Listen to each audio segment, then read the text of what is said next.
என்னங்க பேசுறீங்க? நீங்க கொடுக்குற டெஸ்ட்ல எங்க யோகியதை தெரிஞ்சுப்பீங்களா? அதானே, நீங்க சொல்லி கொடுத்தத நாங்க கத்துக்கலனா நாங்க வாழ்க்கையில எதுவும் சாதிக்கலன்னு அர்த்தமா? இங்க பாருங்க, நான் ஒரு இன்ஜினியர் ஆகணும்னு நினைச்சதெல்லாம் உண்மைதான், ஆக முடியலையே. அதனால தான் ப்ரொவிஷன் ஸ்டோர் வச்சேன், லட்சக்கணக்கில் சம்பாதிக்கிறேன். ஏன் யோகியத்துக்கு என்ன குறைச்சல் இருக்கு? நல்லா இருக்க. எங்க யோகியதை அளக்க உங்க டெக்ஸ்ட் புக்கா? உங்க டெக்ஸ்ட் புக்கை விட எங்க பஞ்சாங்கமே மேலு. 6 மணி நேர டெஸ்ட்ல 3 மணி நேரம் எக்ஸாம்ல எங்க யோகியதை எப்படி உங்களுக்கு தெரியும்? நான் பாடுற மாதிரி உங்களால பாட முடியுமா? இல்லனா நான் விதவிதமா ருசியா சமையல் செய்யற மாதிரி உன்னால தான் செஞ்சு கொடுக்க முடியுமா? நான் துணி தைக்கிற மாதிரி உன்னால தைக்க முடியுமா?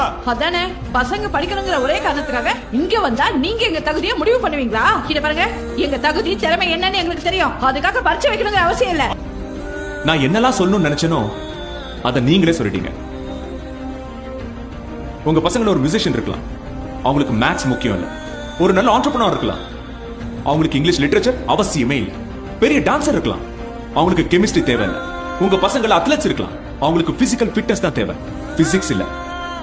மார்க்ஸ் நிறைய வந்தா நல்ல விஷயம் தான், வரலன்னா அவங்க செல்ஃப் கான்பிடன்ஸ் மட்டும் புதைச்சிடாதீங்க, அவங்களை ஜட்ஜ் பண்ணாதீங்க. நீங்க நினைக்கிற வாழ்க்கையை அவங்க வாழணும், நான் நினைக்கிறது அவங்க வாழ்க்கையை அவங்க வாழணும்.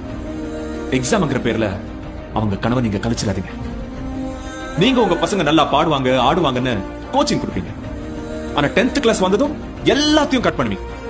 நீங்க கொடுத்தத நீங்களே பறிச்சுப்பீங்க.